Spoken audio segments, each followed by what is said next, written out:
Is it working? It seems a bit delayed.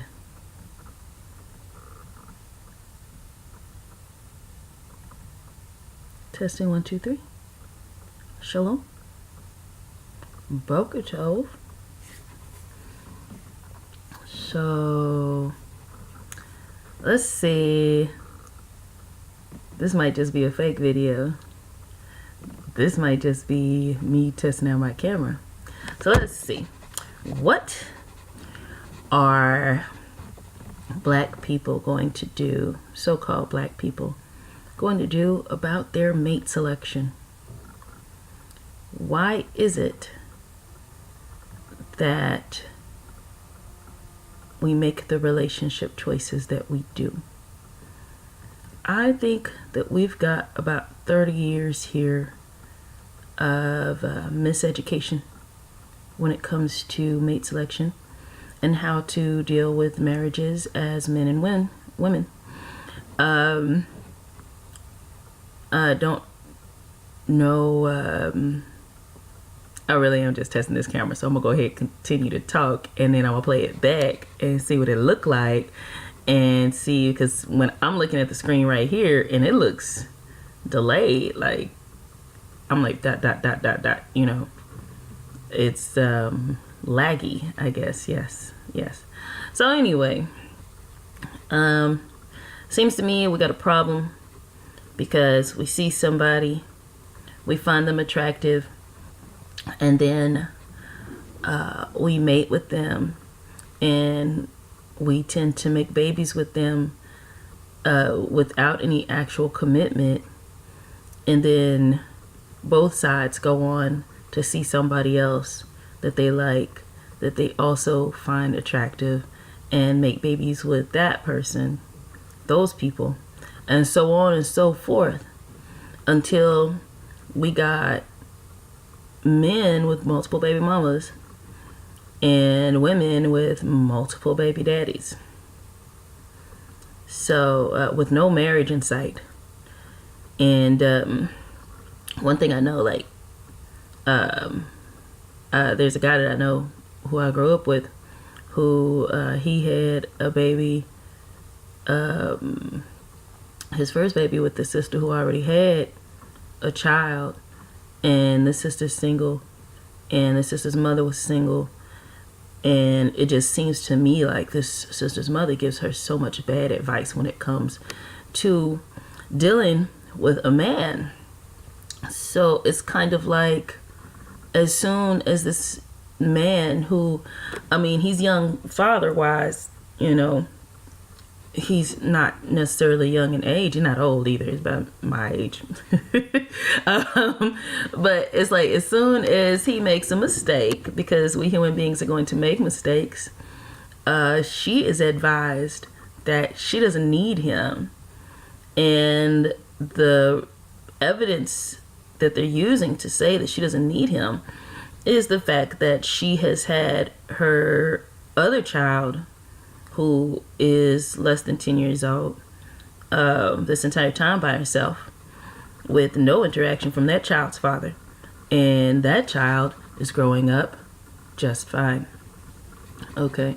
And that she herself was raised by her mother, and that she herself is just fine. So then she should be able to do the same thing for this child. And this woman is absolutely taking her mother's advice, you know, with this man. And ain't nothing working out. He don't want to be with her no more. He's moved on. And he has had babies with other women at this point. And it don't take that long to, like, have other babies. So please don't think that this is like a 10-year period or anything like that. It's not. All right. And if you know anything about our society, once I say that it's not a 10-year period, you know it's not a 10-year period. People dropping babies off left and right around here. So what are we gonna do? What are we gonna do? He wasn't perfect. He's not perfect. He came from a household where there was just a mother. So it seems to me that he is also very able to just relinquish his parental responsibility, because that's based on evidence of the fact that his mother did it without anybody, and he's all right. Okay. But as somebody who, I grew up with my mother and father in the home.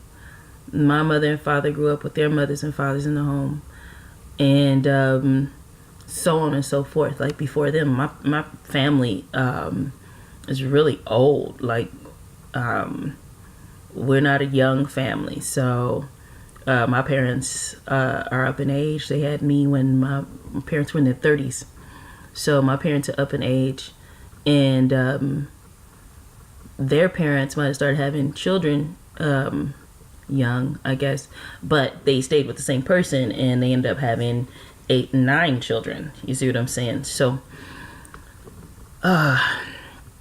you know, I'm just, you know, so I come from a different place. So me, I got married fairly young in my adult years, and I've been married ever since, and I've had all my children with this man. So I'm on the outside looking in. I'm trying to figure out how we give modern day men and women in our communities what they need in order to choose wisely in their mate selection, so they don't have to leave that person, they don't have to run off, and they, you know, and they don't have to get left. You know, because she don't understand what she doing wrong with him. She has absolutely no idea. And he's not perfect. He don't understand what he's doing wrong. His mistakes are, you know, all over the place. So I think there need to be classes. Now, I know Sister Girl got her wife classes. And I don't agree with a lot of the stuff she says. And I'm talking about the eccentric stuff she says. I'm not going to be able to agree with that eccentric stuff. But I think there need to be classes for women to learn how to be wives and men to learn how to be husbands. I think that there's going to have to be an entire re-education of our people. Because the very first step is to find somebody that you can... I hate to say it like this, because see, it will probably be misconstrued, but that you can live with forever, that you can endure, and that you can stand forever for the rest of your life. That is actually the intent of marriage. I don't think you should be with somebody who you don't like half the time, to get on your nerves half the time, you know? And so how do we... That's the first thing that needs to be taught. Like, if that person irritates you in any way, you shouldn't try to make a life with that person. I don't know. I don't know. Maybe y'all need counseling or something. And then we have to be taught not only how to pick them, but how to be a good mate as well. What we look at is romanticisms and this romantic love, Roman antics, love, and lust, really. We aren't using our full brains to assess and ascertain whether or not this person is going to be a good mate. And we are not educated enough to be a good mate ourselves. And I'm talking about human beings. I'm talking about men and women. I'm not talking about women alone at all. I'm talking about, we got an entire few generations here of game players, and y'all think y'all supposed to be playing a game with each other, and you just won't let go of the game. And even times that you think you've let go of the game, you have not let go of the game. You don't communicate what you need and what you're looking for and what you want. You don't want to be kind. As soon as somebody does something in the relationship that you don't like, you trying to find a way to avenge something, you know.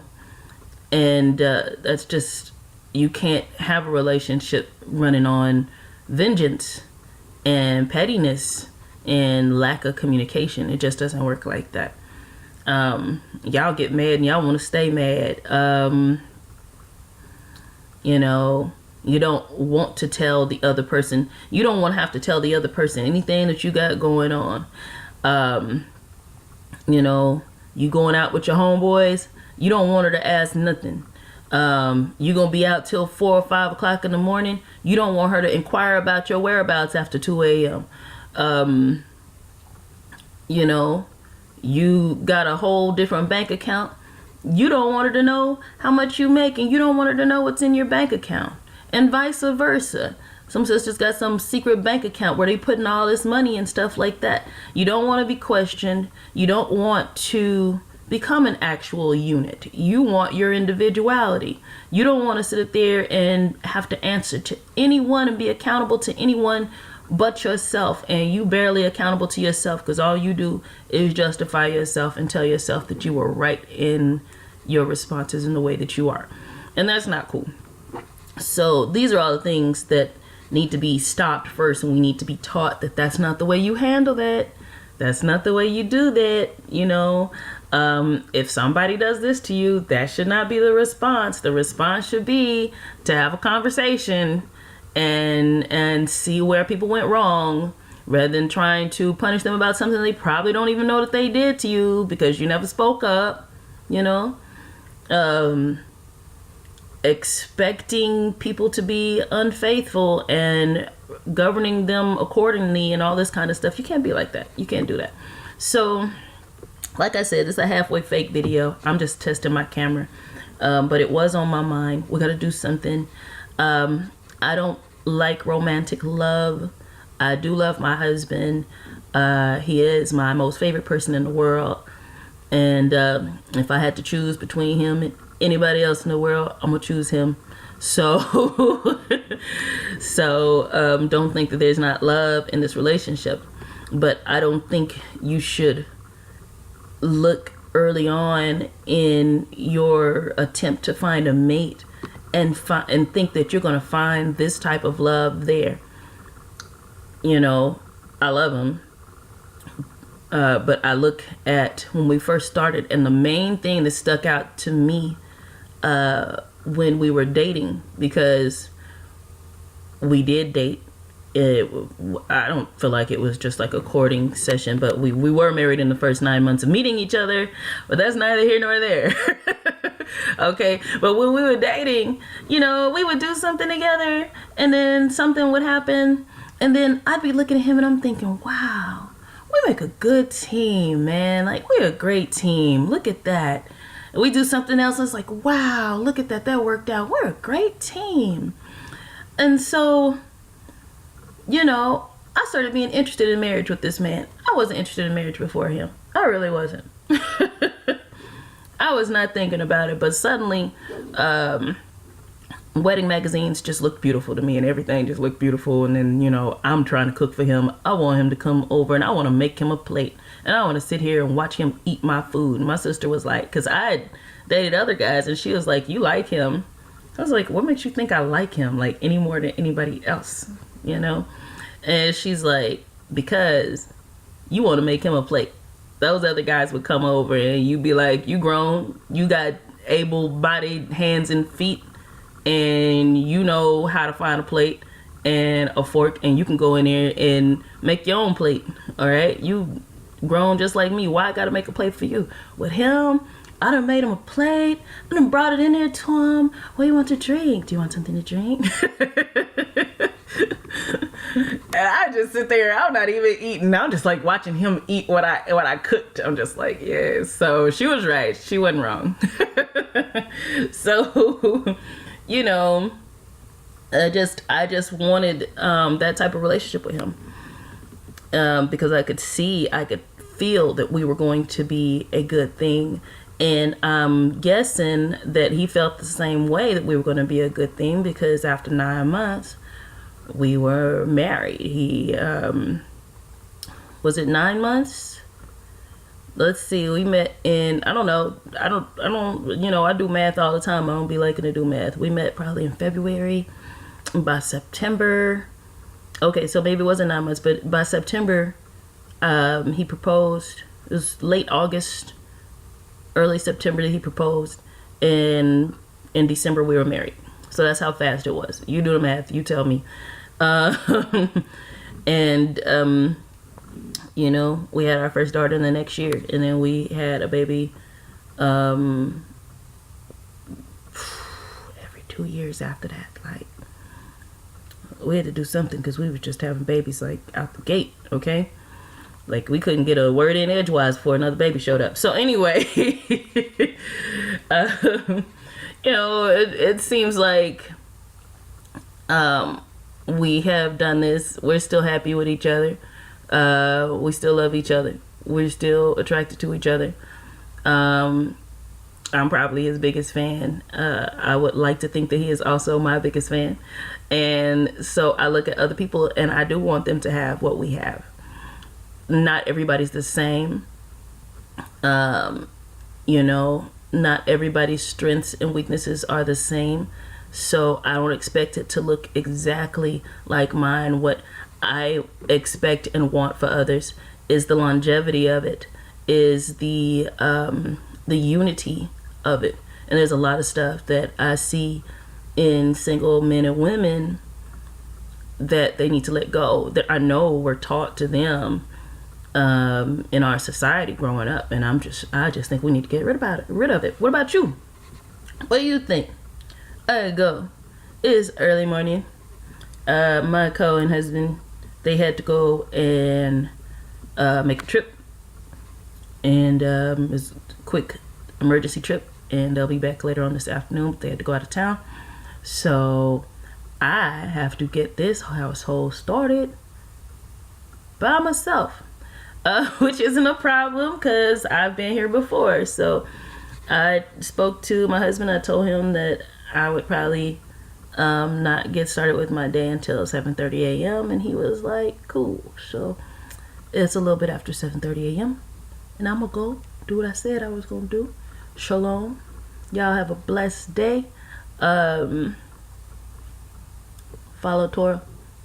Have a good day.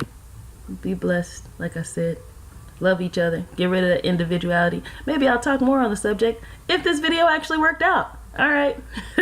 Peace out.